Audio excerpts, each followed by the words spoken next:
right, thank you all for joining us. It is 6 o'clock. I'm going to officially call this meeting to order. And if everyone would rise with me, and the flag is up here on the stage for the Pledge of Allegiance. I pledge allegiance to the flag of the United States of America and to the republic for which it stands, one nation, under God, indivisible, with liberty and justice for all.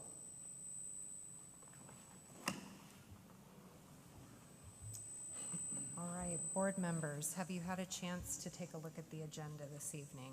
Yes. There aren't any changes, so is there a motion?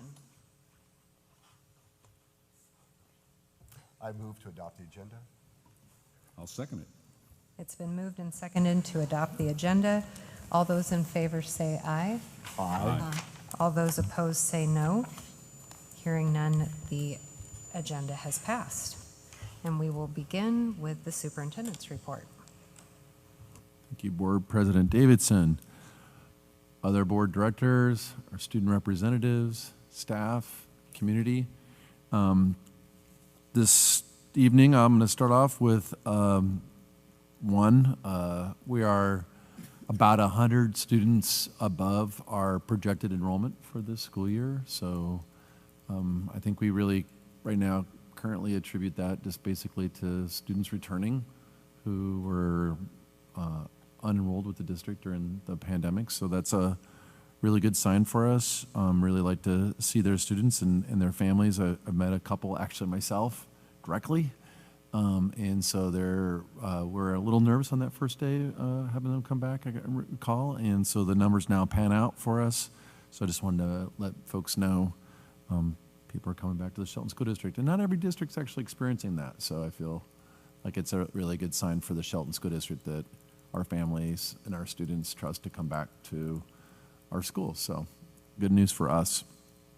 Also right now, personally, I'm really busy with a lot of foundational work, specifically to our strategic plan. We're working tirelessly on literacy. It doesn't end. Lots of work to do across the board for getting our students ready. Positive, caring relationships. I'm out across the in the schools.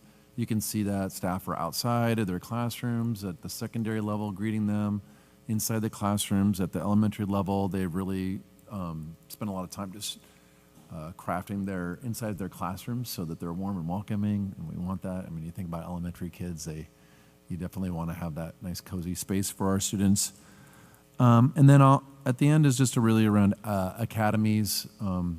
Even today, we had actually for the last couple days, we've been having a lot of meetings around the academies, so a lot of work is going to be taking off on that particular initiative underneath the strategic plan. So a lot of things, as I was mentioning to a lot of people this week, my way of putting it is we're doing a lot of plumbing and electrical work. Might be something that everybody sees, but it's the foundational stuff that's going to really take us off in meeting our goals on the strategic plan. Yesterday, I spent some time with Congressman Kilmer. He was over at Shelton High School.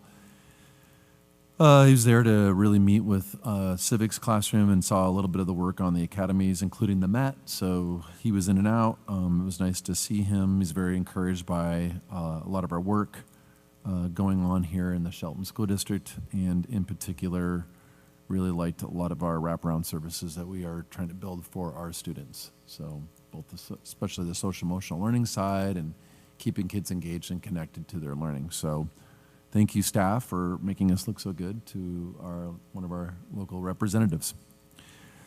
But I'm going to take my plug, and then I'm going to end with a positive. If you are interested in being a nutrition worker or a bus driver, the Shelton School District has openings for you. We'd love to talk to you. If you need to contact somebody in particular, you can contact Linda Arnold. She'd be happy to take your phone call at any given time, or Aaron Williams. We will take it any which way. We will take people that are interested in being bus drivers or nutrition workers. We have multiple openings. And we'll even train you to get a CDL license. So, or train you to how to serve food. We are ready to train. We have great benefits package, including retirement. So come on down. I know, everybody might be looking at me like, well, I'm like, we're looking hard here, so I'm sorry, I'm gonna take every moment I can. Last, just, our students are showing up. That's my theme. Students are showing up, even here to the board meeting this evening. But they're showing up. We know our attendance already is up. So compared to this time last year, our attendance is up pretty significantly. So I love to hear that. So they're showing up at the door, and in the classroom, they're showing up also. They're reading, they're loving the books that they're getting, they're engaging in their classrooms, and they're showing up also after school. We know right now that we have increased participation rates in sports at our middle and junior high levels. So really encouraged by that, and really proud of our students for coming in this school year ready to learn and ready to participate. So just really kudos to them in making us, feel like our efforts are paying off as we try to educate them and make them the best citizens and students we can. So with that, on the bend it back over to Board President Davidson. Thank you very much for that report. So next up, we do have community comments, and it looks like we don't have anyone that is signed up here in person. Do we have anybody queued up online? All right, we do not. Well, then we will go past community comments tonight, and we will go into reports and recognitions. And first up is going to be report from the student school board representatives, and that's always how we're going to start out. Angela, I'm going to ask you to start since you were here last week, and then we will go down to the rest of you. So Angela, you have a report for us on Cedar High School, is that correct? Yes, I do. So we are actually having our first assembly tomorrow with our ASB elections, and we also started all grade seminars for high school and beyond planning. Cedar also partnered with Western Washington University, Mason Conservation, and Olympic College students for reforestation plan at Olympic College. And on December 1st, we're also having our first blood drive, partnered with the Red Cross, and campus open to the community if anybody would like to do that. And we do appreciate the support of the district to get the portables for Cedar, because we're having 8 teachers and 4 classrooms, and all our teachers are traveling teachers, making it really difficult for students to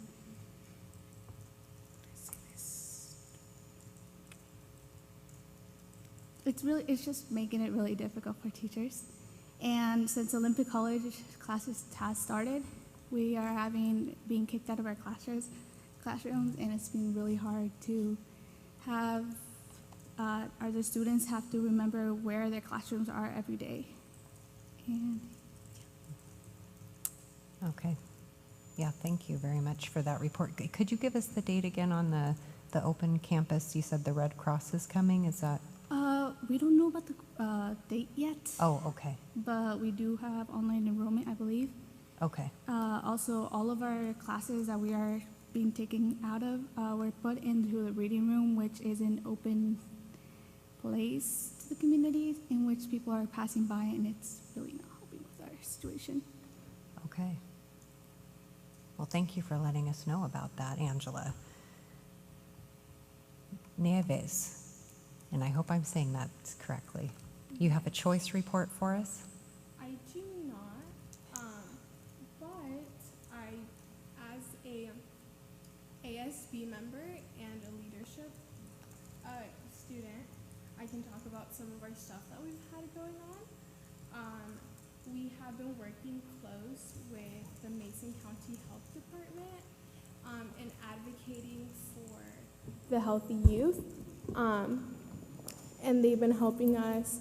Last year we did some surveys for them. We helped them out with some youth voices. They're really looking and being open to hearing the youth's comments and ideas for how we can bring these important topics to awareness in our county.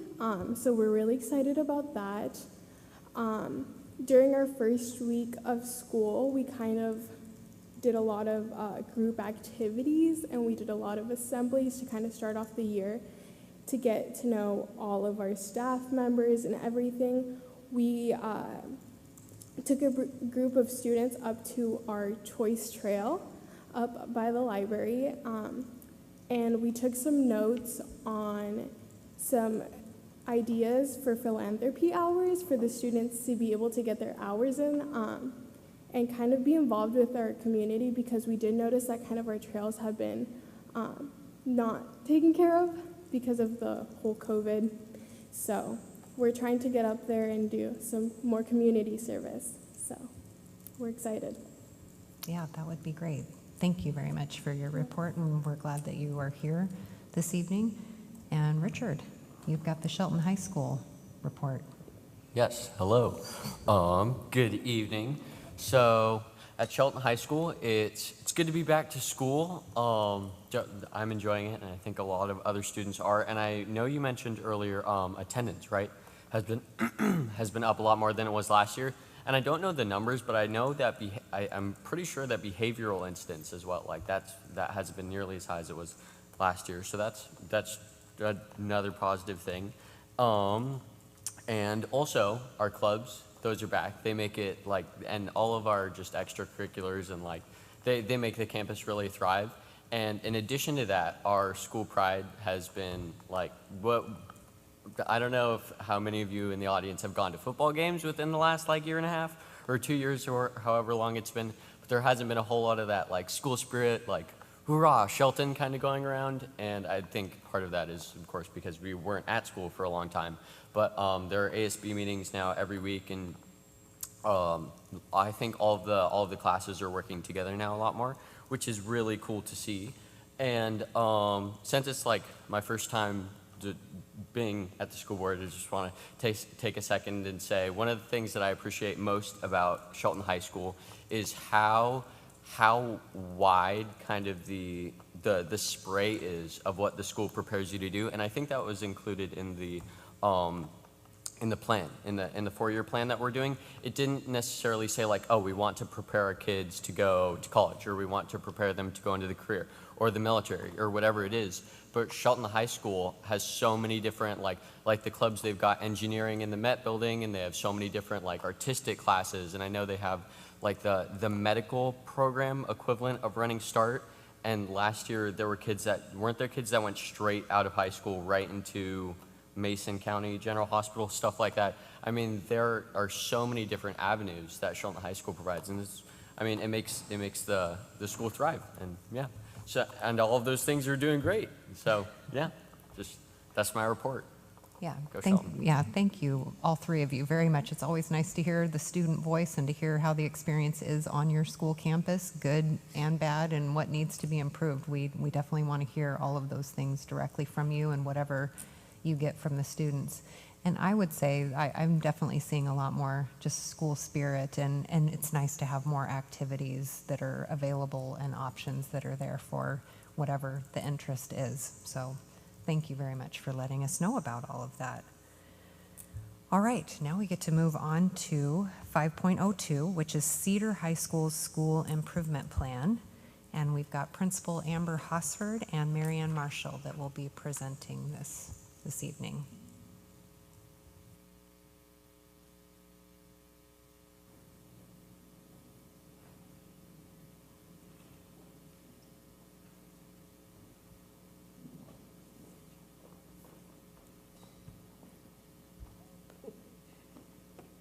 Hello, thank you for having me. I brought some goodies that I'm going to share, so I'll be quick though, I promise.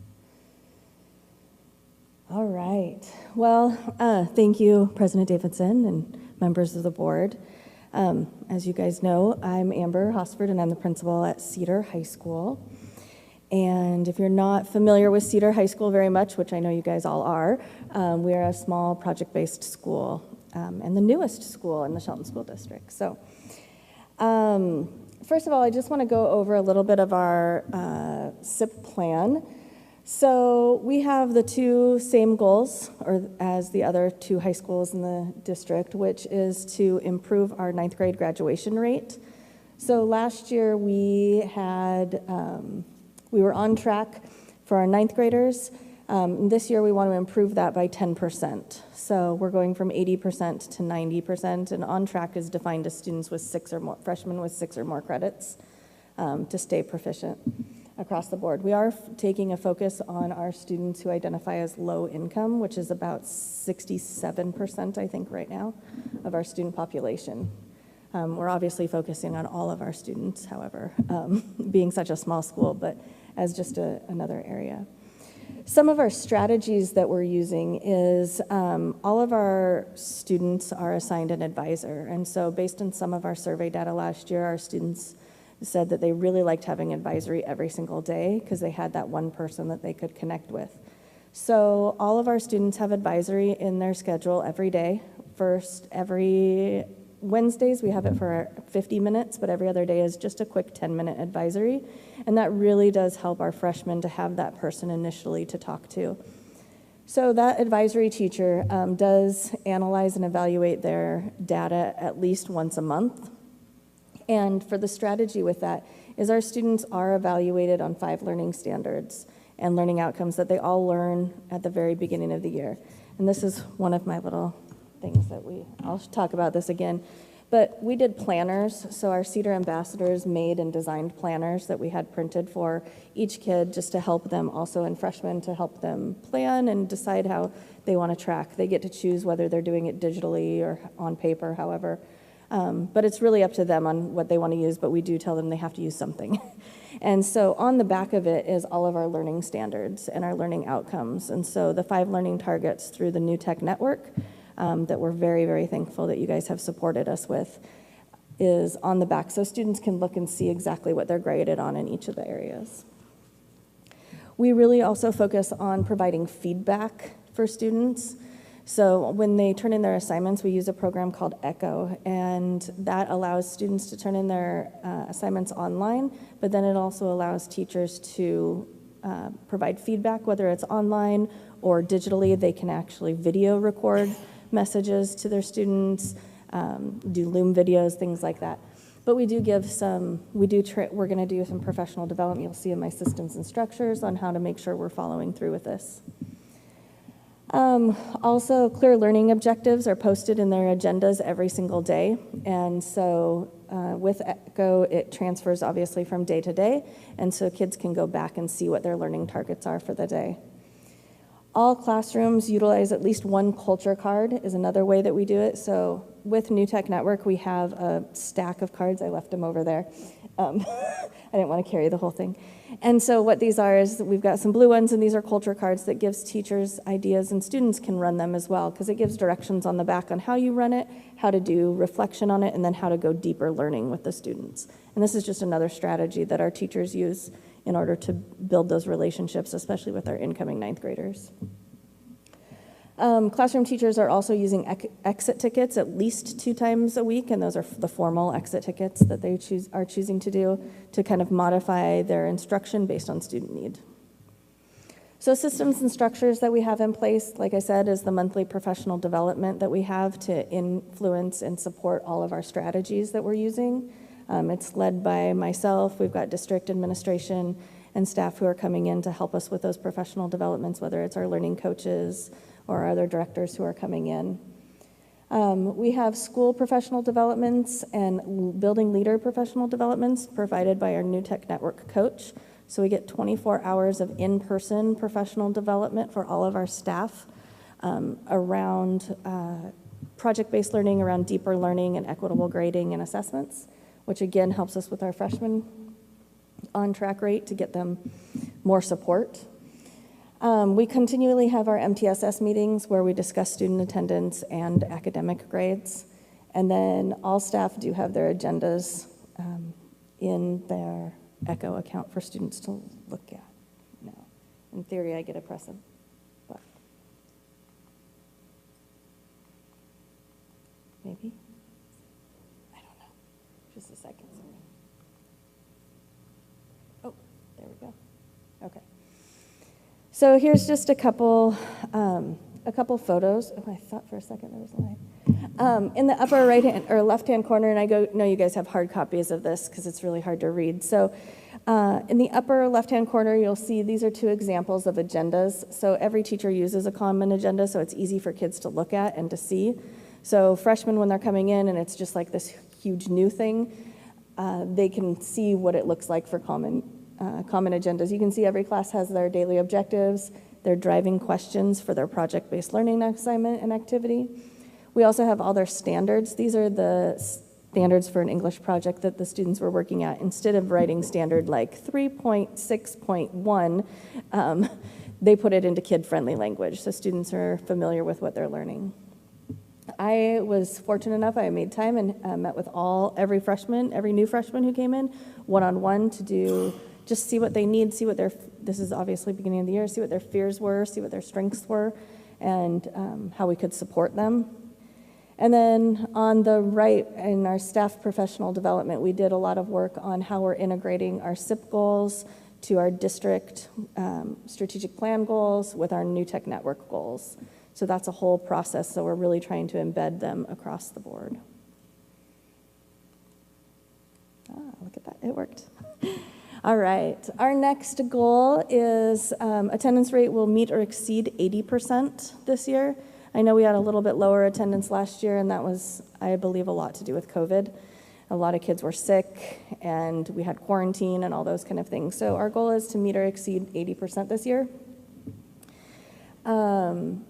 Really, our main strategy with this is that, we have a few of them, but one of them is that I meet with every student who has 5 or more absences. Again, being a small school, it makes it so I can have those one-on-one conversations with students and families. Most, if not all of our students will be involved in leadership or ASB clubs. We offer them most of the time during lunchtime, so we don't have to worry about transportation for most of our kids. Typically, our senior club is run after school and ASB meetings, but other than that, all of our clubs are run during the day, so students are able to attend who don't otherwise have transportation. We do have, obviously, a small learning environment where everything is pretty much group activities, so a lot of group projects. That's the one thing that we've really learned is because the projects are interdisciplinary and group work and collaborative, when a student is absent, it really has an impact on the team. So a lot of times they'll get the push from their peers rather than from us, saying, hey, you weren't here. I need you to do this piece of our work. And so kind of helping hold each other accountable. Again, we focus on the learning outcomes. So our students are graded very, very differently than a traditional school. So when I talk about our learning outcomes, students are graded on these. So they're graded on their agency, they're graded on collaboration, knowledge and thinking, oral communication, and written communication. So all of their grades on this combine into their overall grade. So it's not just how you do on a test or a quiz, or if you've turned in your homework or not. If you're advocating for yourself, if you're asking for help, if you're asking for questions, if you're leading a group, if you're collaborating well, those all come into play when students are getting evaluated. We really want to focus on that whole child, and all those pieces come together when you're talking about our kids. Systems and structures. Staff meet with students once a month to go over attendance plans or academics for any student who has 5 or more absences. Advisors review their attendance data with our families every month at their monthly conference. We do have the consistent MTSS meetings, like I talked about before, where they go over the academic data and also attendance data, and then we make strategic plans for each student who is in need of support. And then again, we do have the system that staff are required to take attendance within the first 10 minutes of class. And if they don't, then they have to come to the office. And it's just one of those tracking procedures that sometimes get mixed when teachers are trying to get going, especially as Angela mentioned, that teachers are traveling all the time, so trying to get those things done. So we make sure that our attendance is accurately done. Oh, no. Okay. All right. So here's a couple other pictures of things that we have done. So when we start the school year, every student gets used to, you'll see in the middle, this is a common classroom grading rubric. So every classroom uses similar rubrics. They're based upon, again, our learning outcomes. This one happens to be academic mindsets that I put in there. And students are evaluating themselves on whether they seek challenge. And then they do sometimes what we call benchmarks, where they evaluate themselves. Teachers will go through a lesson, and then they'll evaluate themselves again to see where they've grown and progressed. And so these are, again, like I said, based on the new tech focus areas. Last year, we did some surveys with students, and they said that they really like these, but there was a couple things from new tech that were missing. So together with our Cedar ambassadors and our counselor, Susie, we got together and developed some things the kids did that they thought that they wanted. And one of the big things was in the bottom left. This is kind of their Cedar project planning tool of like, we just want a snapshot. What does that look like? How do we do these projects? Because it's very different. And so this was one that they came up with, that they created. What do I need to know? What do I already know? What do we want to know? And how do we move forward? The other thing that the students mentioned that they really wanted to do and discuss was conflict resolution. Because as you know, when you work in a group, it's not always easy. Everybody has difference of opinions and things like that. And especially as we're growing and developing and learning how to work together, they wanted some strategies around that. So together they put, we made some of the forming, storming, norming protocols with students. And this was, so there's two different kinds, whatever's easier for students to create. I helped with the design of this one, so I'm going to show this one. And it's pretty in my mind, but they're all both pretty. Sorry. Anyway, so it talks about, for the beginning, how do we form, how do we make our team, what happens when you storm. And then when you talk about it, it does say, this is natural, so we assure students that it is a normal thing, you're going to have conflict. And then it walks students step by step. When you're storming, what questions to ask each other, how to sentence starters of what they want to do, and how you can resolve those conflicts. So that's some of the things that came out of that students needed, and so that our Cedar ambassadors and counselors put together for them. This was based on, we use the Healthy Youth Survey a lot, obviously, but we also have a New Tech Network survey that we send out to students and staff twice a year, and it's all about culture building. And so we use that data in order to get this information that helped, from the student voice on what they really wanted. You can see the NTN focus areas. This really lines up with the strategic plan for the Shelton School District. So the career and college readiness, supportive, inclusive culture, meaningful and equitable instruction, and then purposeful assessment. So those cross very easily when we're talking between this and our Sept plans. The other one is a learning walk observation tool. So this is where teachers are able to cross and go see classrooms. And then we look at these outcomes in certain areas and say, hey, how are you doing this? What's working, what's not? And then teachers get to observe other teachers. This is a protocol that we just did training on last week. And so we're just starting to slowly implement that into our school. On the bottom right, you see that there is Cedar celebration cards. We give these out to students. I'm waiting for them to come back from the printer. But we get these out to students when they're doing something and representing our culture agreements, which are collaboration, engagement, diversity, agency, and respect. And so when students are doing something that represents one of those, they get one of those. We do little drawings, just other little incentives for students.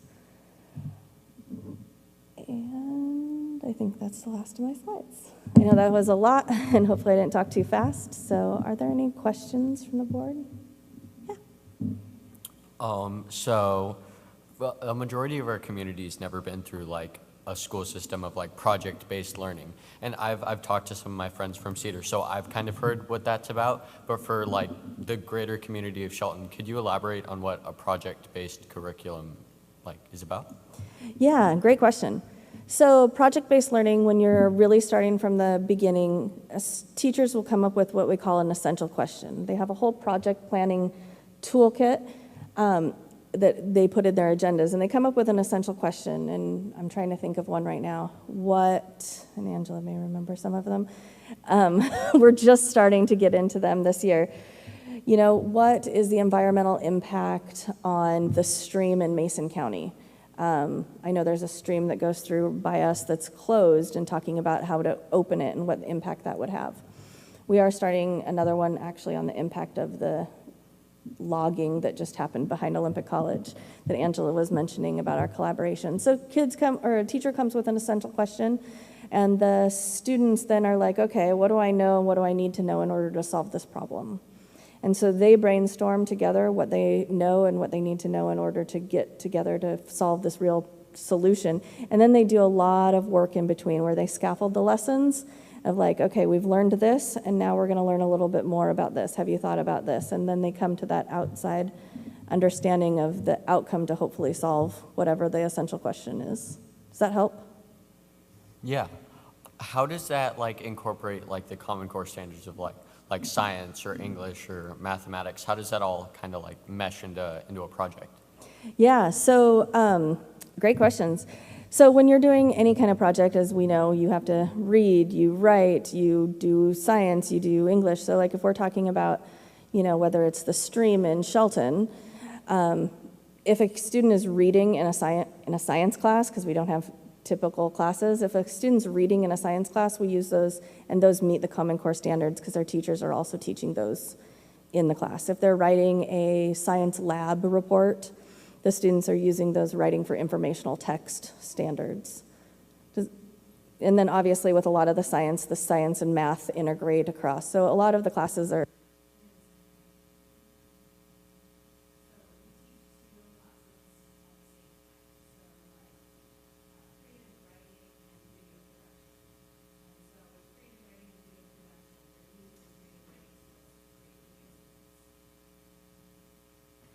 Thank you. And one more question. Can the Cedar environment and how it's structured, would that work on like a larger scale school? Because I would imagine as the school gets older that more students will be going there. And I know that you mentioned like you meet personally with all of the students. Is that still like that connection? Because I've heard that that's what a lot of it centers around, like you have a personal connection with all the students. Can that still happen as more are coming to the school? I believe that it can, and part of it is with the New Tech Network. It's a network across the country, and so they do have schools that are 1,200 to 2,000 enrolled in it, and they do run the same model. I think it's just about the connections with the kids when you start with a small, obviously with our small population, but getting in as we continue to grow into advisories and then really getting to be out in the classrooms a lot. Thank you. Mm-hmm. I Great guess questions. I had a question to build on what Richard is talking about, because I have listened to a lot of presentations about Cedar, but it does make me wonder, like my own child's in the 9th grade at SHS and she's in geometry. Mm-hmm. So when you're talking about math, I mean, is there a pathway of math like that does create a college readiness for kids and science classes? Because clearly with some of those pathways, you do have to have foundations that are not an integrated class, or can they be an integrated class where they get these things? That's something I don't necessarily have an understanding of. Yeah. We actually last year started with our algebra classes just as an interdisciplinary class. So algebra is kind of that baseline. This year we decided to do it as a standalone course, but again, in that standalone course, they're using the skills in projects. So see how algebra falls, we do offer algebra, geometry, and this year, because our students were progressing at a level that we hadn't expected, which is the level we hoped for, we're offering math analysis. So it's kind of the level between pre-calculus. So we did have a lot more students advance, so we are going on to that college level. Students will have that. The other with the sciences, again, our students are at another level, so we're able to offer physics. I really appreciate the district helping support that, because it wasn't an option last year, but our students are ready for it. So to help them build their college transcripts, we are offering physics. We have lots of really cool toys that our science teachers are really excited about using. So. Okay, thank you. Are there any other questions from board members? I just have one more. So, building on the college readiness part, I know that Cedar takes place on the Olympic College campus, and is that kind of project-based learning and that curriculum, is that compatible with like moving to college and doing like Running Start? Yeah, so it really depends on everything we do, because it's like that deeper learning. So it's not just like turn in a worksheet and then you get the answers. It's really like, hey, how did we do this, and now what's our next step? How do we continue to problem solve? So it really does coordinate with college. It's not, obviously, Olympic College is not a college that does a lot of interdisciplinary, but Evergreen College, we have a strong relationship with them, and we're looking to partner a little bit more. We've had some meetings with them last year,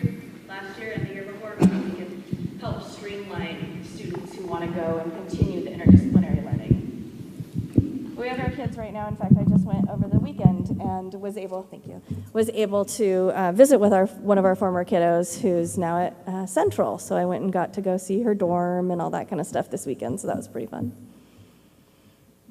Carla, Thank you. Yeah. You've got a question? Yes, I do. It's fascinating that we have another alternative school in our district, and what an exciting program that you're spelling out to us. But I have some nuts and bolts questions. Enrollment. What is your enrollment and staff numbers? Yeah, so right now our max enrollment is 100 students, and that's based on facilities. So we're aiming at 25 per grade level. As far as staff, we have 8 certificated teachers and 1 full-time counselor, 1 secretary, and 1 paraeducator. Yeah. So we heard that space could be a problem at Cedar. Is that true? Could you speak to that? Yeah, so first of all, I have to tell you how much I really appreciate Mr. Jesse and Robert Herron and Marianne for really supporting us with that. It has been a challenge. Last year, it worked really well. So right now, the district is leasing, I don't know. We have an MOU to use 4 classrooms on the Olympic College campus, and we have 8 teachers. So there is a challenge with that. It's not like an elementary, as you guys know. You can't put like 25 kids in a class because they still have all their content areas. So last year, it worked out really well. Olympic College was not full-time on campus. They were 100% online. They just started back on September 19th, and so that did push us out of some classrooms. So Allison Smith from Olympic College has been great on working with us to be able to use the classrooms in the space that is available, but they've got a lot more students coming back. I want to say they've got about 200 now on campus, obviously not at the same time, but throughout the day. So it does push us out of our rooms. We have another area that we found that we're able to use for this trimester, and then I've talked to Mr. Jesse, who's really supportive, and like I said, Robert, of getting us 2 portables that will provide 4 more classrooms for us. So we'll continue the classrooms that we have with Olympic College and then have 8 classrooms. So each teacher will have their own. Kids will know where to go. Right now it's like you have class in this room on Monday and class in this room on Tuesday and Wednesday. And so trying to get teachers to know where they're going, let alone kids know where they're going, can be a challenge. So look forward to second trimester when we have our portables. Yes. Good to know that Yes. you have a solution, or you have something in mind to solve that. Yeah, thank you. ECHO is a assessment program. Can you speak more to that? Yeah, What so that looks ECHO like? is a learning information system platform. So basically it is, if you're familiar with Canvas, okay. So it's Google Classroom. Okay. Similar to Google Classroom, Canvas, one of those. So it's a learning platform where teachers and students will log in. Teachers will put all of their assignments and walk through. They put all the objectives, the goals, their syllabus, everything like that into the program. Students then will log in as they're doing it together, be able to submit their assignments through that program. So the reason we use that instead of, say, Canvas is because it ties directly to our learning outcomes. So the grade book is based upon the outcomes that I shared with you earlier. So it averages automatically those grades for the students. It also has a parent access point, so parents can log in and get access to ECHO and see how their students are performing. Good. And the other part of the technology is New Tech Network. Yes. Could you elaborate? Yeah, so our district has supported us when we started Cedar High School in a partnership with New Tech Network. And New Tech Network is a nationwide and in Australia network of teachers who really focus on project-based learning. So they provide professional development for teachers. We have virtual professional development. They have you'll see, they have their main focus areas of college readiness. They provide all the rubrics that teachers can use, the project planning tools, sample projects for teachers to be able to use in order to support in their classrooms, and then provide the support as teachers are creating their student-led projects, because a lot of the curriculum is designed by students. So what do we want to learn and how can we demonstrate it? Then we have a one-on-one coach that the teachers can log in and meet with that coach in order to preview their curriculum to make sure that it aligns with standards and that it's balanced in the right areas. So that's a program for teachers then, a planning tool for teachers? New Tech Network? Yes. Yes, and students, but because all the curriculum that they do derives from the New Tech Network. Well, this is our third year with New Tech as well, so we're in the third year of planning. The first year that we were involved in it was really challenging because we ended up not being able to do our own curriculum because we used Fuel Ed. No, K-12, sorry, one of those online. So we ended up using K-12, but this is our third year as part of the network. What is your greatest challenge right now? I would say facilities. But the thing is that's so wonderful is that we do have the support, and so I do see that it's progressing, and I'm really thankful for that. So it has been a challenge, but I think the other is to make sure, which I really appreciate this opportunity, to make sure people know the cool things that we're doing.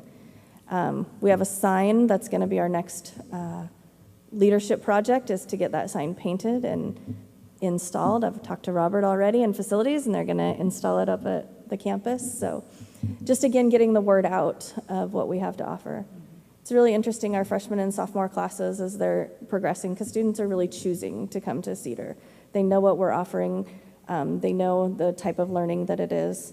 And, you know, sometimes we'll meet with those students, either Susie or myself and our Cedar ambassadors, and we'll meet with them and let them know, kind of walk through what does a day look like. And, you know, I don't want to ever put a kid into a place that they're not comfortable. And so they know that they're getting into group projects. They know they're going to have to do that deeper learning. We're not just going to give it to you. So Thank you. It sounds like a great project. thank you. Are there any other questions? I don't have any questions. It is cool that to see the huge emphasis on professional development. My hope is that with that, you're showing the kids that how incredibly important it is to emphasize being lifelong learners, and that when you get done with high school and college, you're not done. That's your foundation, and everything else is just polish. You gotta keep going. The team focus on the attendance, being part of the project-based learning and all of that. I would love to see what the numbers on that are later on, because I think that that's cool.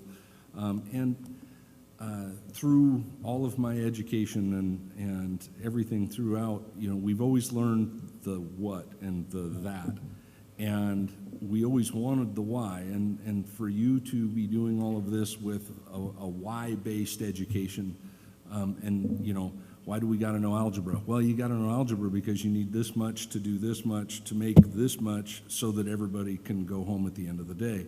And wow, good job. Keep it up. Thank you. That's all I got. Actually ties into the first New Tech card that we use with our students, and it's start with your why. Yep. So kind of why are you here? And then they start this a lot of times with their lessons. Why are we doing this? Thank you. Thank you. Any other questions from any board members? Sandy? Oh, Just one last question. I know that a lot of the projects are groups. With that, personally, I've noticed the only issue sometimes, is there any opportunity for another student's effort to reflect on another student's grade? Has that ever been an issue? Yeah. I mean, I'll definitely tell you, it has been one of those conversation pieces. So when the students start together, they do just like our teachers. So teachers co-teach together. So they start with a group contract. So all of the partnering teachers do a group contract together. How are they going to grade? What do they agree on discipline? What do they agree on phones? All those things. And so our students do the same thing. So they get together, they start, this is that part of the forming process. So when we form, we make a group contract. What are we agreeing to? What are we going to do if somebody doesn't uphold their end of the bargain? So again, then it becomes, we teach them the conflict resolution piece. And so if somebody isn't, how are we going to resolve that? And then if they can't do it internally with support, then, the teacher does go in and have that conversation with the other student. But no, a student won't fail just because, somebody didn't show up. Right. Yeah. Okay. Okay, thank you. I think, Sandy, did you have a question or any comments at this time? No. And is your mic on? You mentioned getting pushed out of some classrooms. Yes. Can you be a little more specific? Yeah, so we're really fortunate again because we have the 4 classrooms from Olympic College. And what that means is that, again, we needed more. And so when they weren't here last year, we were able to use the ones that they weren't using. So we still have our main 4, but now that they brought them back, so we used 3 or 4 more, well, we used 4 more that they weren't using, but when they came back on September 19th, those 4 are being used now by Olympic College students and staff. So those, we have our 4, and then we were borrowing an extra 4, and so now we're piecemealing and finding other spaces. Okay, so you're still able to use your 4. basic 4? Yes, And it's just the other 4 that you were, that we're piecemealing together for right now. that's the area, okay. Yep. Thank you for clarifying that. And then once the portables go in, which will be at the start of second trimester, once those go in, then it'll provide 4 extra classrooms. So then every teacher will have their own space, and students will know where to go. And when you're, I understand the purpose of ECHO, how does that relate to Skyward? Does that data transfer over, or do you have to do double entry, or? It doesn't. So because we have a parent access into ECHO, parents can access that at any time, and students can obviously log into it. So at the end of the trimester, when grades are posted, or when we post halfway through for midterms, teachers go in and just post to their grades. And that's how they get, everything combines on a transcript. We're just grading more of like that whole child rather than just tests and quizzes. So Skyward isn't used by Cedar, or it is used? It's but used that's for not where you're attendance. Okay. Yeah, it's used for attendance and then to post grades at the end of the trimester. Okay. Thank you. Mm-hmm. That's all. Are there any other questions at this time? You've got one more. Yes. So what kind of futures does Cedar High School prepare students for? Because I know since there's not like a super large staff and not a whole lot of students that go there, you can't offer like from like this huge spray of classes Right. like you would get at, per se, Shelton High School. So what does Cedar prepare students to do in the future at college or in their career? Yeah, so it's really getting kids to explore what they want to learn. We don't have a direct pathway. We are working on a pathway in education. Again, because we're so new, just trying to build those. We've got an environmental studies, which is going to, I think, blow up a little bit now. We've got, like Angela said, the Mason County Conservation Corps, Olympic College, and a whole bunch of other teams that are together to get that pathway going. And we're really starting to focus on the computer science aspect. But again, we're getting there, but we do have all the requirements for students to explore while they're there and then not pick a direct pathway, but then be prepared for whatever career they want to go into, four-year college, military, trade school. And there's a cybersecurity class at Cedar, correct? Yeah, we have the computer science this year and cybersecurity will be offered next year. We also have, they're running a Cyber Patriots Club. We're hoping to possibly make that an official club eventually. But they are running Cyber Patriots right now And with cybersecurity. they've been the first in the state for, I think, the last 2-3 years, right? Yes, so they very, have. very successful club there. Yes, it is. All right. I think that may be it. Thank you for answering all of our questions that we Of had tonight course. and for your great presentation. It's Yes. very informative. Thank you. I appreciate the time to be able to share what we're doing. Yeah. All right. Next up, we have one of the shortest consent agendas that I've seen on the agenda. So there's 3 items there. We've got the minutes, personnel report, and 1 warrant. Is there a motion or any questions or discussion? I have no questions, so I'll make a motion to approve the consent agenda. And I'll second it. All right, it's been moved and seconded to approve the consent agenda. All those in favor say aye. Aye. All those opposed say no. Hearing none, the consent agenda has passed. We have 1 item under discussion and action items tonight. It is the proposed revision to board policy number 3,122 excused and unexcused absences. And we've got Superintendent Jesse and Lisa Markinson to do our first reading. Again, good evening, board directors, staff, and the community. We are, as you mentioned, coming to you with a policy revision for 3122 and also as well as an attached superintendent procedure. I'm going to give a little bit of the overview of this, and then Lisa's going to be kind enough to give you a little bit more of the details specific to some changes, obviously, in state policy.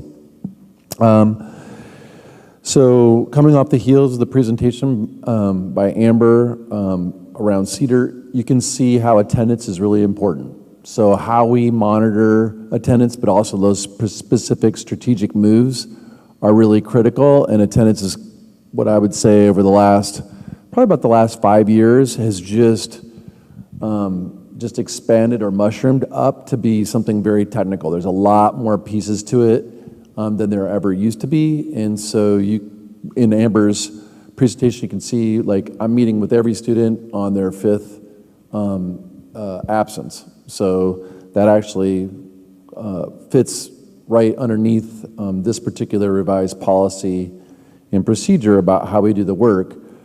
Some of the things that it also is, I wanted to relate to the community was that's why it's becoming such a huge issue. If we know that our students are not showing up, they can't learn.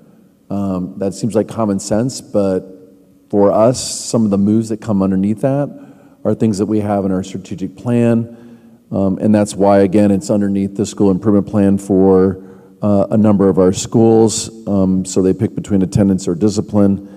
And in particular, I just wanted to highlight, really our strategies are, multi-tiered system support.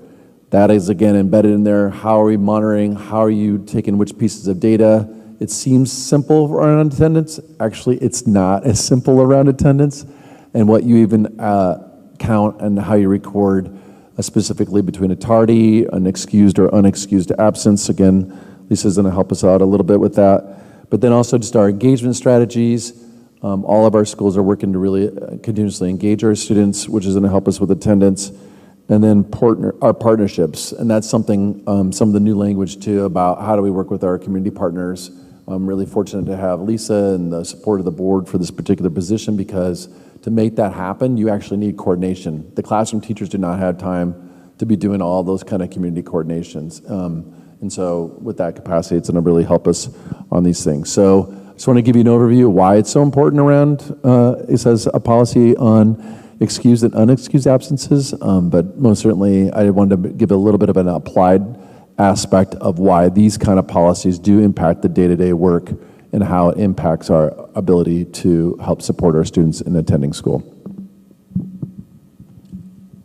And I don't think I've met some of you. Just so you know, my name is Lisa Markinson. I'm the Director of Student Wellness.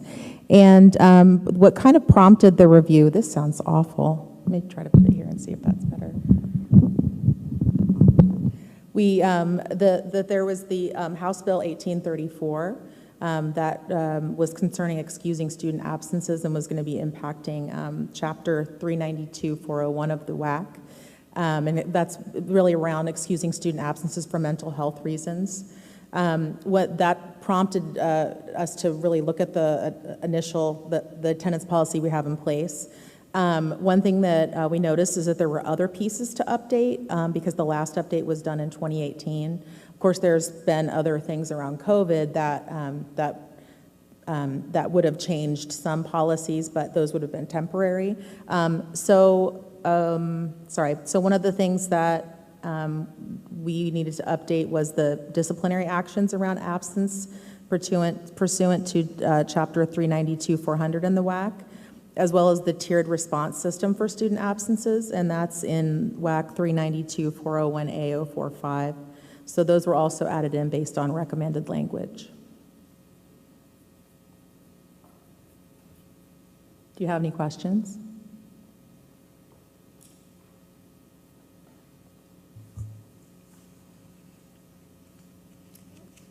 Richard, go ahead. Yeah. Did you say that absences could be excused for mental health reasons? Okay. That's the new law that came out from the last legislative session. What is considered like a sufficient reason to have it like an excused absence? Is it like if you're having a bad day, or is it like if it's like a serious episode of something? When is that considered like okay for it to be excused? I don't have the language in front of me, but I believe some of it might be listed in the procedures part. But what I do recall is that in general, it could be like for an appointment, for a therapy. So it's not just like, I'm taking a mental health day, which is what we all like to say, right? It's really, it does have to be, and I believe the initial language around excused absences is around for a physical health reason, mental health reason. So in other words, I think that as long as a parent is providing that as an excused reason, I think that covers it. But it is supposed to be for an appointment or for a therapy or for something that would be a reason that you would not be in school. Thank you. And I can remind people too that this is a first reading and discussion on this policy, and it is posted in our board packets as well as on the policy part of our website with the parts that are being added. So if you want to take a closer look at what the changes are going to be, anyone is welcome to do that. But Carla, did you have a question? Yes, looking at the tiered response system, I'm just not sure what this looks like, so maybe you can describe it for us. It says there'll be an engagement team. I'm looking at C under tiered response. Tiered interventions for students at risk and experiencing chronic absence, including school and district attendance or engagement teams, connecting to community resources and community engagement boards. Could you speak to those? Sure. So this is I believe much of this is language that's taken directly from the WAC. So it could be district attendance or engagement teams. I believe part of that it has to do with the community engagement boards, which used to be known as truancy boards.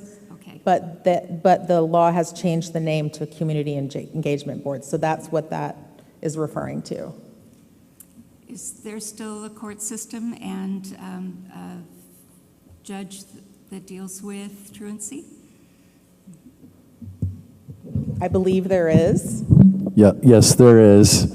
Absolutely, and we actually have a truancy specialist here for the district. The difference between what you saw the board is that more legal system, which was what we don't want to get to, and the team stuff is at the school level. So again, Amber was highlighting an example at Cedar about how a team comes to look. We have that. That's why it has that tiered system of support. Yes. We want to keep things at the school level as much as possible before it even gets to the district level. Then it gets to, obviously, here for us, it would be a county issue. Okay, thank you. Are there any other questions? Matt? Yeah, I had one. On page 1 of 8 of the procedures, attendance due to, or absence due to physical mental health symptoms. One of the things that I think would be interesting as a people, we put more emphasis now on mental health than ever before, but it's still a bit nuancy. Is there a chance we could get an addendum on this that might be some of those symptoms of mental health illnesses? Because some people might take a dismissive stance on somebody having a mental health problem and not excuse something that would clearly be a mental health issue just because somebody's their glide scope on their education process of mental health is different than Sandy's and Marty's. Bad examples, sorry, both good people. But, does that make sense?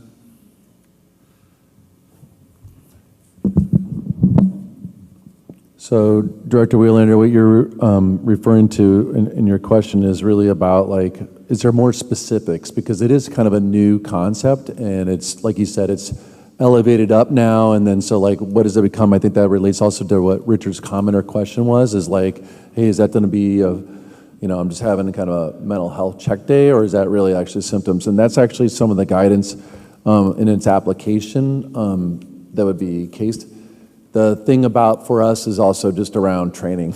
Because even if I have the definition, it's and even if we diagnose something, it's like, what are the conditions for that, and why is a student not coming to school is really what we do train our teams around on, because we want to make sure, like some of the things that might not be clinically, but then some of the things that are experiencing, and the things like anxieties are really, I think, a pretty good one. Depression are another two common things that have stemmed from COVID. And so that's been part of our ongoing trainings, even this last summer, and things like that. Is it going to be a specific list? No, it won't be a checklist, but there is part of the trainings that we do have is specific to, are you seeing these symptoms? And then the behavior, right? And so that's the part that I think is helping our staff. I think it'll take us time. I don't disagree, and I think I was looking more for that until everybody's up to the same level of training. Is there something you could add to this? Not necessarily a checklist, but at least some guideposts of where to look. I think that's a great thing for us to take back, and especially for Lisa as she oversees this, and these things start to roll out as part of we continue to, here's how this works. It's really helpful for, I think, our staff to understand, and which is, again, part of our training was, please do not harass the student because they weren't there the day before. That's not help. That does not help for a student with anxiety or depression. Correct. Yeah. That's all I have. Thank you. Are there any other questions or discussion at this time? This will come back for a second reading at the next school board meeting. So I'm interested who the author is of all the new parts added to this proposal. Is it someone in our district? Are we taking words straight off the state directive? Yeah, it's just published from the state legislation as they put out their things. We also get guidance from WASDA. They often put out the language. And then we also, it was done by Lisa and I, that's where we're co-presenting. I also always look at other districts about their procedures. They usually have really good things about that you can borrow from as they adopt those things and go, hey, does that fit for the context of the Shelton School District? Okay. Thank you. One more. Is there anything that will be added to the students' curriculum or a lesson about mental health? Because I hear that we're focusing a lot with our staff to help with the mental health, but is there any guidance for the students about maybe like information or, just a guidance towards what to do with mental health? Because I do totally agree that COVID has, affected a lot of the students in that way. So it would kind of be nice to see some focus in educating our students about mental health. So just maybe something we could do.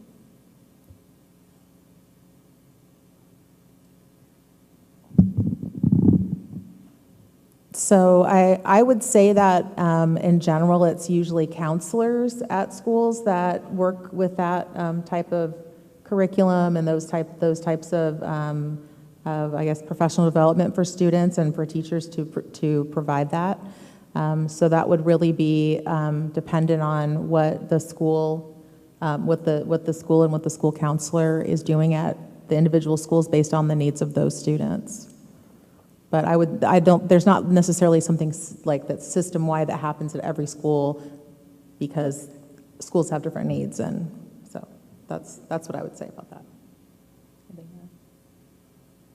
Yeah, and just advisory, that we have that. I think sometimes we get in these topics and sometimes the technical terms, but again, the issues of, hey, if I need to have more serious conversations with the signs or talking about that, getting help, we would always encourage our students to go to our counselors. We are afforded pretty good counseling team here in this district, just for sheer FTE or the number of counselors we have. We are still continuously looking for some social workers, clinical social workers. So if you know any of those two, we're also looking to hire for those two here in the Shelton School District. Yeah, I am just curious. I mean, she brings up a good point, and there are, just crisis hotlines, and I don't know if that's already posted at schools through counselors or through nurses, but, you know, maybe that's something that you could take back to a principal meeting and discuss with them, that if there can be a student awareness of where they can get some help for mental health if they are in crisis, because there are different hotlines for things like that here in Washington State that maybe they are not. We have a aware of. text hotline too for things they see. We could include that for also just for things where maybe they have a friend or themselves are in distress. Yeah. Richard, go ahead.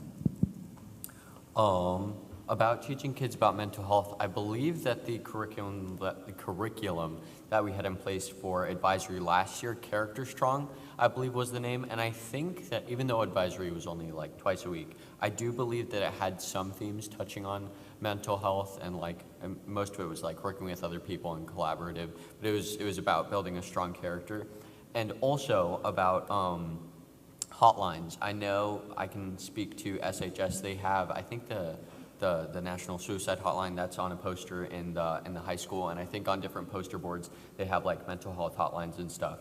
And so yeah, I know that is on the Shelton High School campus, and I think that'd be a good thing to incorporate onto the other two campuses as well.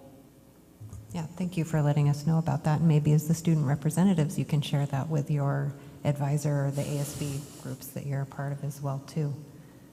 If that's, I personally think that there can't be enough posting of where people can get help. So thank you for bringing that up. At this time, are there any other questions about the policy? Sandy, you do have some questions. Thank you. First, I want to say I love having all these questions and such engaging student representatives. So you're representing your schools very well. Appreciate that. And following up on a question you had about where did some of the text come from, it's also been reviewed by legal, correct, by school attorney? This is straight from legal language in there for the policy. We wouldn't need to advise legal on that particular aspect. Okay, all right. And the question I had, I noticed one of the changes at the very end was the addition of text regarding migrant students, and that they were encouraged to work to create an extended absence agreement. And I'm wondering, how does that compare to, you know, like an incomplete or withdrawal that a student might have if they have an extended illness? So this language is also recommended language that Mr. Jesse is describing because it relates to a migrant education program. We don't have a migrant education program because our numbers are too low in the Shelton School District, as you probably know better than I do. However, if for some reason we ended up with a program, we have the language in place to have an extended absence agreement. That is in capital letters because it is actually a form that they produce, that comes through that program. So that's it. So I hope that answers your question. I'm not sure how it compares. Is that what you were asking? How it compares to? I'm supposing it's a plan to complete an education.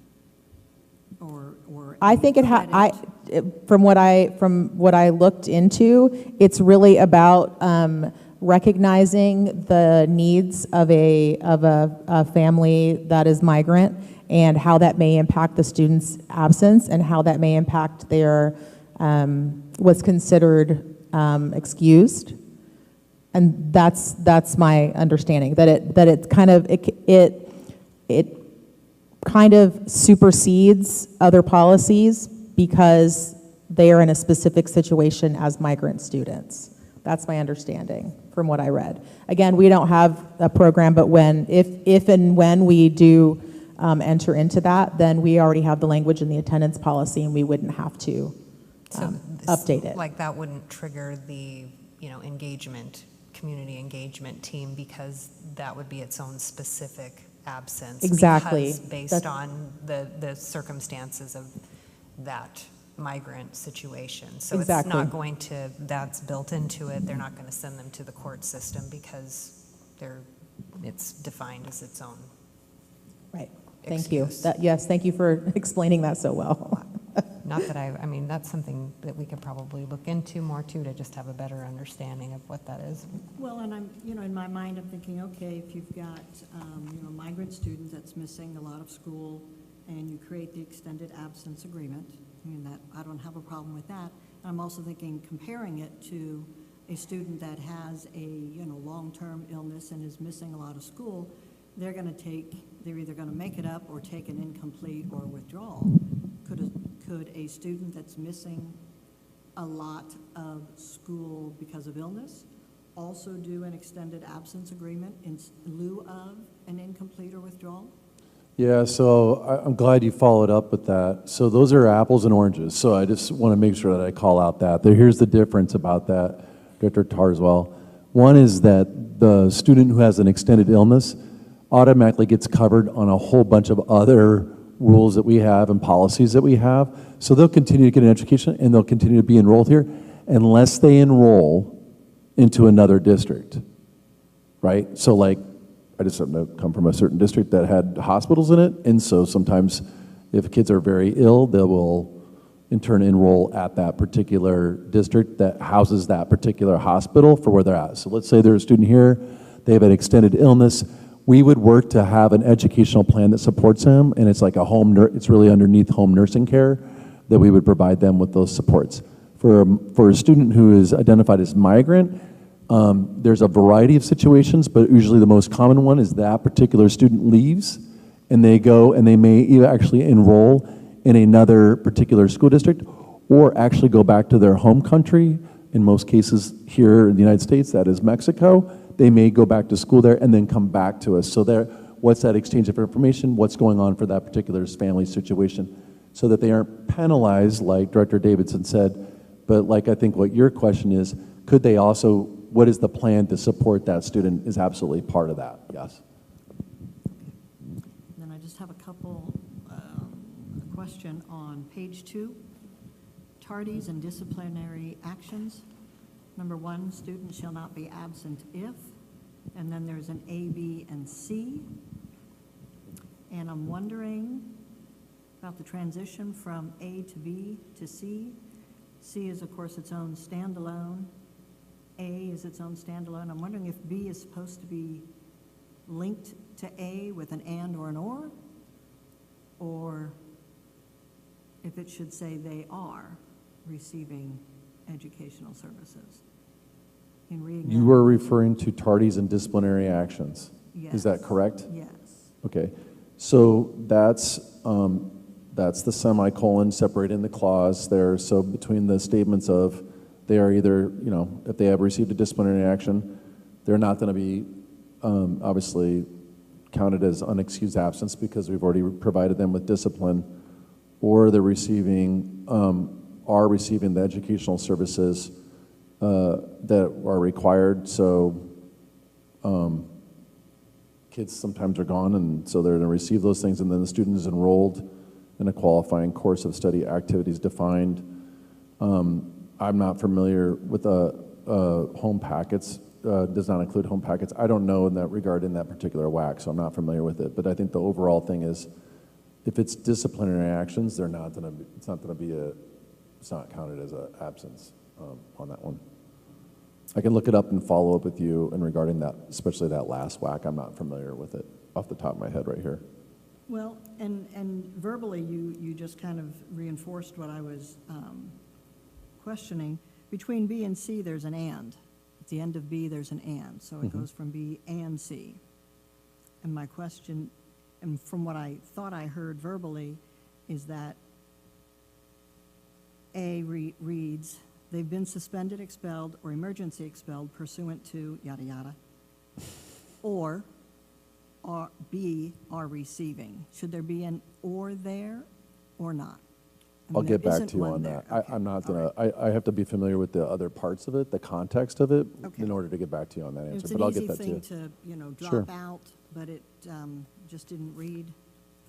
That's how quite the state right. legislation, wrote that, so let me get back to you so that we can give you a context to it. And probably the only other minor housekeeping is we probably want procedures to say procedures. It says policy. That's just a minor thing. Mine says Upper right. procedure, but that's fine. Upper right. Yeah. Oh, you're talking about, it should say Oh, it SP puts- on it. Okay, because the P is after for procedure. That's correct. Got it. Thank you. I Yep. stand corrected. No problem. All right, are there any other questions at this time, or are we good? We're good. All right. Well, thank you both very much for the first reading, you. and thank you all for the questions and the discussion on that. That closes out our discussion and action items for this evening, so we will move right into board member comments, and I'm going to start with Vice President Director Best. Thank you. I am really encouraged as we're trying to find bus drivers, because quite honestly, those of us who are being impacted on a daily basis, and I hear it unfortunately from a lot of my parents, and have to explain that as Linda and I worked the other day, and how we communicate to the community that this is how we do it, how do we process this information. So I do want to extend a thank you to Linda for jumping onto that, as I pointed out, and tried to articulate the process. But it is a serious issue nationwide. It's not just us, and so we're competing with a variety of industries. I know that transit agencies where I work and across the country, there's still hundreds of thousands of drivers short, so it's something we're dealing with. Personally, I encourage you to please find some soon so I can enjoy some normalcy. Yeah, Linda knows what I'm speaking about. Thank you.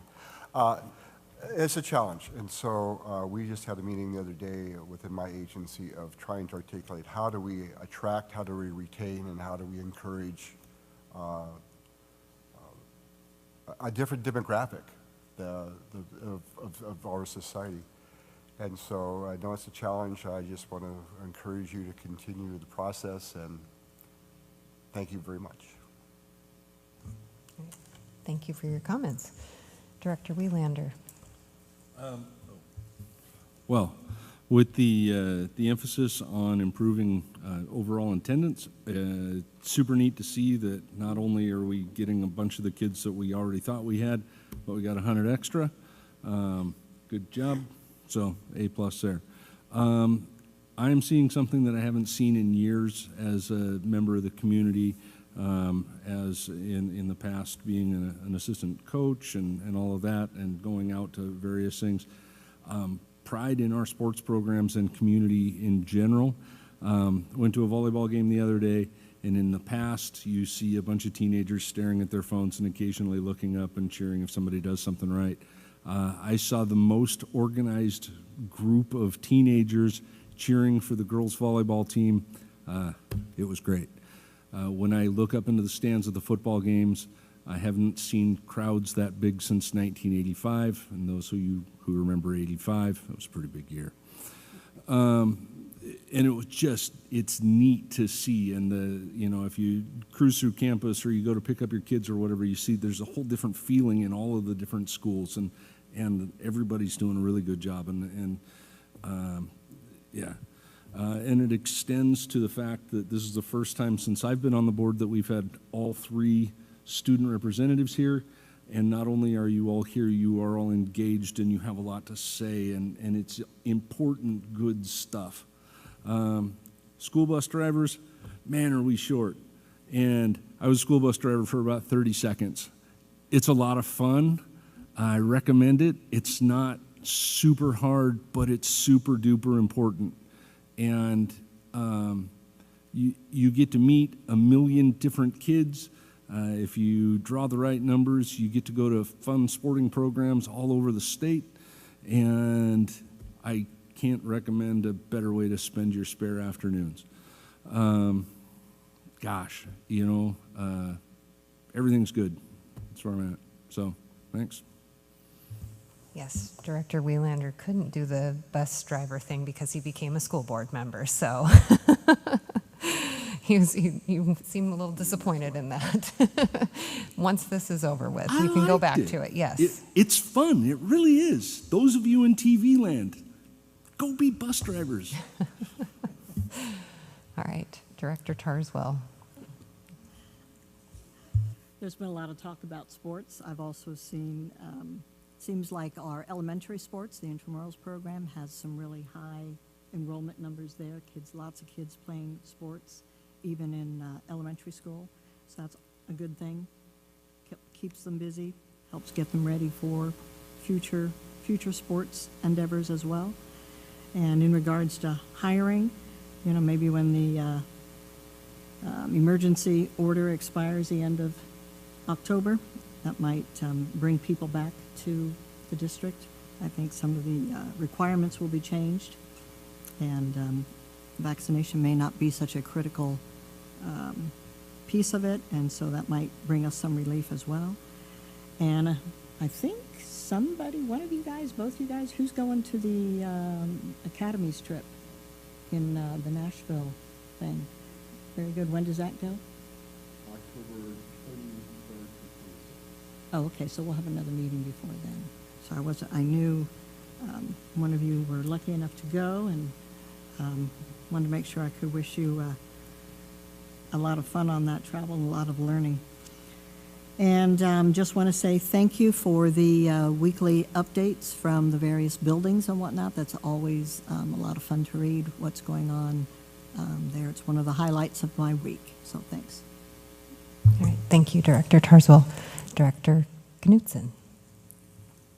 I'd like to thank the presentation for our alternative school, Cedar. I think it's so important for our district to have choices for kids. They don't always fit into a standard traditional school system. My daughter was one who thrived on an alternative school here in Shelton and has done very well. So I am very happy to hear that we have 2 alternative schools going at the same time. And that's it. All right, thank you. And I will say it is wonderful having all 3 of you here, having great questions, valuable information. I appreciated the presentation on Cedar tonight. That was very informative, and thank you for answering all of the questions. That might be the most questions ever thrown at one of these SIP plans. So, but it's great. It really helps us get a better understanding, and it's really nice to do that. So hopefully you weren't in too much of the hot seat. Thank you, Superintendent Jesse, for your report. I agree with many of you. I'm seeing a lot more engagement. You all know I've got 2 kids in the schools, and they definitely, I'm seeing that when I'm there for their sporting events. I'm at a different sporting event every single night. Today, I was on a very lengthy Board of Health meeting, and one of the questions that I did ask, because it came up in their reporting, was that with the emergency proclamation ending at the end of October, there will be some changes that will come down to the schools. They said the state is either working on those or has not shared that with our local health department. And of course, we're in communication with the health department once that actually does come down and we find out what any of those particulars are. But the medical director did not have any specific things to share today at this point in time. So we will get to wait on some of those. I went to the football game on Friday. It was packed, and it's really nice to see so many members of our community. I think that's one of the things that always strikes me. Great student section, but then you also see many people that are there that are our community members who don't have children out there, who come because they are there supporting the school district and they love being they're part of the community. I saw many people that I've known whose children are long since grown and gone, but they are there in the stands because they support our schools and our community. So I really appreciate our community and the support that they give everyone. And I will end on a positive note. I mentioned this to the superintendent when I was having a discussion with him. I was at a JV volleyball tournament in Centralia on Saturday, and they were playing WF West, and there were 2 fans in the stand from Centralia or Chehalis, because one of them said, go, Chehalis, and she's like, can you believe I even said that? And I was just overhearing their conversation and what they were playing Shelton, which is why I was sitting there. And one of the women said, I just love it when we play Shelton, especially when we play them on their campus, because their campus is so beautiful and their fan energy is amazing. And they just to be, they didn't know who I was. They didn't know how much that would mean for me to hear. It was really wonderful to hear positive feedback from fans from a completely different school district. And, that I just wanted to share that because it was really nice. And I think we do have a beautiful campus, and being at these sporting events, we do have some great fan energy, and there's a lot to be proud of. So thank you all for the meeting tonight. At this point in time, we do not have any need for an executive session. So if there is a motion to adjourn, that's where we will end. Move to adjourn. I'll second that. All right, it's been moved and seconded to adjourn. All those in favor say aye. Aye. All those opposed say no. No. All right. Yeah, it is. The majority has approved the adjournment. Thank you, everyone. And board members, if you can stay for the signing of the document.